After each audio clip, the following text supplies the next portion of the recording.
Hello, welcome guys.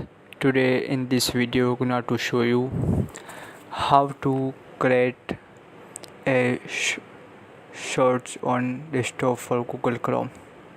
It's very simple. Firstly,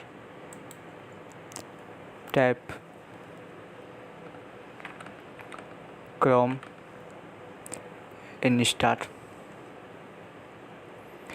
After right click. After click on open file location. Toast down. Right click on Google Chrome and search create shortage.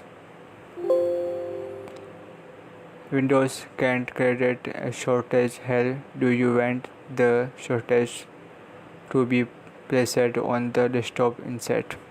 So click on yes. So open desktop Google Chrome. So very easy how to create shortcut on desktop for Google Chrome. Very easy and simple method. Thank you for watching my video. Please subscribe my channel.